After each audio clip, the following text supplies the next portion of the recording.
Assalamualaikum warahmatullahi wabarakatuh. Perkenalkan, nama saya Asna dari kelas PASA F1. Di sini saya akan membacakan cerpen yang berjudul Kasih Sayang Seorang Ibu. Namanya Nita. Dia terlahir dari keluarga yang sederhana. Beliau anak kedua dari 2 bersaudara. Ayahnya hanya seorang buruh tani dan ibunya hanya seorang ibu rumah tangga.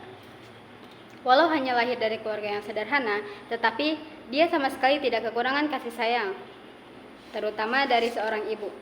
Walau hanya seorang ibu rumah tangga, tetapi beliau sangat menyayangi anak-anaknya.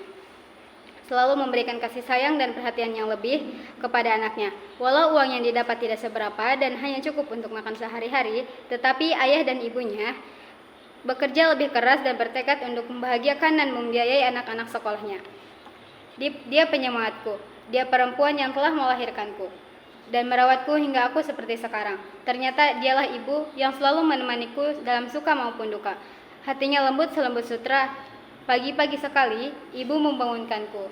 Ibu adalah alarm yang paling mujarab. Kala itu aku sekolah baru menginjak kelas 1 MTS. Nak, ayo bangun, ini sudah pagi, kamu harus berangkat ke sekolah, ujar ibu membangunkanku. Aku pun terbangun. Ibu, ini sudah jam berapa? Tanyaku. Ini sudah 4:30, nak. Ayo bangun terus mandi, jawab ibu. Setelah ibu meninggalkan kamar, aku bergegas untuk mandi. Setelah 20 menit bersiap, aku keluar dari kamar menuju dapur untuk sarapan. Terlihatlah ibu yang sedang menata makanan untuk sarapan dan ayah yang sedang menyeruput kopi hitamnya. Ayo nak, kita sarapan, takut kamu terlambat, kata ibu. Iya ibu, jawabku. Kamu berangkat sama siapa Nita? Tanya ayah yang sedari tadi hanya berdiam diri. Sama teman-teman biasa, jawabku. Setelah acara sarapan selesai, terdengarlah suara teman-teman yang memanggilku untuk berangkat ke sekolah bersama. Mereka adalah Yuli dan Lia. Nita, ayo berangkat sekolah, Yuli berkata sambil sedikit berteriak. Iya, tunggu sebentar, jawabku sedikit berteriak juga. Ibu, ayah, aku berangkat sekolah ya, ucapku sambil mencium tangan mereka dengan takzim. Iya nak, belajar yang rajin ya, jawab ibu dengan diiringi senyum manis. Ini uang jajannya Nita, ucap ayah sambil memberikan 1 lembar uang berwarna ungu. Terima kasih ayah, ibu, Nita pamit, assalamualaikum, ucapku ketika ibu dan ayah ikut mengantarkanku ke teras rumah. Waalaikumsalam, jawab ibu dan ayah serempak. Lalu aku berjalan menghampiri teman-teman yang sudah menunggu. Ayo kita berangkat, ajak aku kepada 2 temanku. Kami bertiga tidak menaiki angkutan umum dan juga tidak diantarkan dengan kendaraan. Kami setiap pagi berjalan kaki menuju sekolah. Di setiap langkah kami terus saja bercengkrama dengan asik. Dan tak terasa kami sudah sampai di gerbang sekolah. Kami bertiga segera masuk ke kelas dan akan segera menuju lapangan untuk upacara. Ya, mereka bertiga satu kelas, yaitu kelas 7F. Untuk seluruh siswa-siswi dimohon untuk segera ke lapangan. Upacara akan segera dimulai, ucap salah satu guru melalui pengeras suara. Ayo teman-teman, kita ke lapangan. Jangan lupa topinya dipakai, ujar Lia seraya mengambil topi di dalam tasnya. Mereka pun segera ke lapangan dan mendapatkan barisan di tengah-tengah. Untuk barisan laki-laki dan perempuan dipisah sesuai angkatan. Assalamualaikum warahmatullahi wabarakatuh, ucap MC dari kelas 9A. Tanda upacara sudah dimulai. Seiring berjalannya waktu, upacara pun telah selesai. Tepat pukul 8, seluruh siswa sudah berada di kelas masing-masing untuk belajar. Tak terasa jam istirahat pun tiba. Nita, Yuli, dan Lia bergegas menuju kantin untuk mengisi perut mereka yang sudah keroncongan. Teman-teman, ayo ke kantin, ajak Yuli kepada 2 temannya, dijawab anggukan kepala oleh keduanya. Sesudah mengantri lumayan lama, 3 sekawan itu mencari tempat untuk duduk. Mereka makan dengan sesekali mengobrol dan bercanda. Tak lama kemudian, bel tanda masuk telah berbunyi. Setelah membayar makanan, segera mereka menuju ke kelas untuk belajar kembali. Setelah melewatkan pelajaran di hari yang katanya sangat berat itu, bel pulang pun berbunyi. Semua murid langsung merapihkan barang-barang mereka dan akan langsung menuju pulang. Di perjalanan pulang, Nita, Yuli, dan Lia terus saja bercanda supaya perjalanan mereka tidak terlalu melelahkan. Tibalah Nita di rumahnya. Assalamualaikum ibu, Nita pulang, ucap Nita sedikit berteriak. Waalaikumsalam, jangan teriak-teriak Nita, jawab ibu dan aku membalasnya dengan senyuman. Dan tak lupa menciumpung tangan wanita yang telah melahirkanku. Ayah belum pulang bu, tanyaku. Belum, paling agak sorean, jawab ibu. Sudah cepat kamu bersih-bersih, ganti baju, terus makan. Ibu sudah siapkan makanannya di dapur, ucap ibu sambil tersenyum. Aku menganggukkan kepalaku tanda patuh. Setelah aku bersih-bersih dan berganti pakaian, aku langsung menuju dapur menghampiri ibu. Ibu dan anak itu makan bersama sambil sesekali mengobrol. Hari sudah mulai sore, tepat pukul 3, seorang pria telah pulang bekerja. Ia masuk ke rumahnya seraya mengucapkan salam. Assalamualaikum, ucapnya. Waalaikumsalam, ayah sudah pulang, jawab Nita. Ya, yang baru saja pulang itu adalah ayah Nita. Sudah nak, jawab ayahnya tersenyum. Malam hari pun tiba. Setelah keluarga yang sederhana itu makan malam, mereka menyempatkan untuk mengobrol bersama. Kala itu Nita sedang mengerjakan tugasnya dengan dibantu oleh kakak perempuannya. Ya, Nita punya kakak perempuan bernama Nisa. Dia mempunyai suami dan 1 anak. Ting, suara dari ponsel Nita berbunyi menandakan ada pesan masuk. Pesan itu berasal dari grup kelasnya. Ya ampun, apa ini? Belajar daring, padahal tinggal bentar lagi naik kelas, ujar Nita ketika membaca pesan yang menginfokan masalah belajar secara daring dikarenakan ada wabah penyakit menular. Kenapa Nita? Tanya ibu.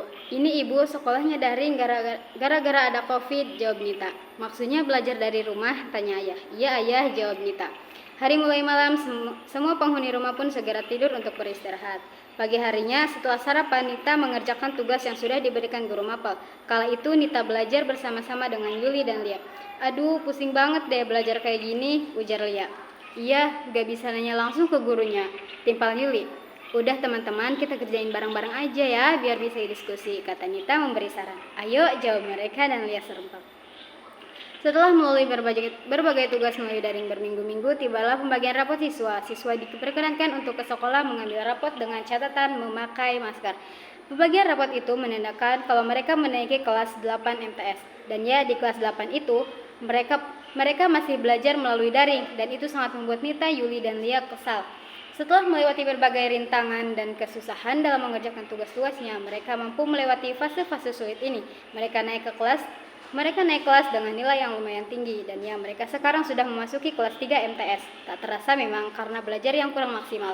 Untungnya di kelas 3 ini, sekolah tidak lagi daring, sekolah masuk dengan aktivitas seperti biasanya, meskipun hanya di semester 2. Pagi itu Nita terbangun. Ia melihat jam di ponselnya sudah menunjukkan pukul 4:30. Nita bergegas mandi dan dilanjut untuk sarapan. Seperti biasa, sang ibu sudah menyiapkan sarapan untuk keluarganya. Baru saja ibu mau panggil kamu. Ternyata kamu sudah di sini. Ayo makan, ibu mau panggil ayah dulu, ucap ibu sambil tersenyum manis. Dijawab anggukan kepala olehku. Setelah semuanya berkumpul, barulah mereka makan bersama. Setelah sarapan, Nita hendak membersihkan piring kotor bekas makan, tetapi sudah didahului oleh ibunya. Sudah Nita, jangan, biarkan saja ibu yang bersihkan, kamu sekolah saja, ucapnya dengan lembut. Tapi aku mau bantuin ibu sebelum ke sekolah, jawabku. Tidak usah nak, ada kakak yang bantuin ibu, jawabnya diiringi senyum manis. Aku melirik ke arah Kanisa dan dia menganggukkan tanda setuju. Ya udah, aku berangkat sekolah ya bu. Ya kak, aku pamit. Iya, jawab mereka kompak. Aku menciumpung tangan mereka dengan sopan seraya mengucapkan salam. Seperti biasa, 3 sekawan itu berjalan kaki menuju sekolah dengan riang gembira dan sesekali bercanda. Tak terasa mereka sampai ke sekolah dan masuk ke kelas. Pelajaran pertama pun dimulai dan tak lupa bel tanda istirahat berbunyi. Murid-murid pun bergegas menuju tempat yang mereka mau. Ayo kita ke kantin, aku lapar, ajak Lia. Ayo, jawab Nita dan Yuli kompak. Mereka bertiga berjalan menuju kantin sekolah.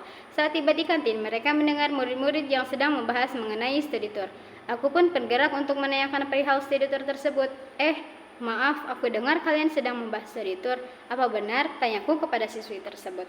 Iya, mereka menoleh. Iya, kalian belum tahu ya? Jawabnya. Belum, memangnya mau studi tour kemana? Jawabku lagi. Katanya sih Jakarta, tapi mungkin itu belum pasti, jawab siswi tersebut. Aku mengangguk tanda paham. Setelah berterima kasih karena sudah memberikan info, mereka bertiga menuju ibu kantin hendak memesan makanan. Karena sudah mendapatkan makanannya, mereka mencari tempat untuk makan. Di saat mereka sudah selesai makan, bel masuk berbunyi. Mereka segera membayar makanan dan kembali ke kelas. Waktu yang dinanti-nanti pun tiba. Bel pulang berbunyi dan semua siswa-siswi berhamburan untuk pulang.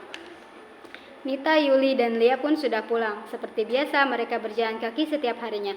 Saat tiba di rumah, Nita melihat kakak dan ponakannya sedang bermain di teras rumah. Assalamualaikum, ucap Nita kepada dua wanita berbeda generasi itu. Waalaikumsalam, jawab mereka. Aku pun langsung mencium tangan kakak dan tak lupa menanyakan ibu tercinta. Ibu mana kak? Tanyaku. Ada di dalam, jawab kakakku.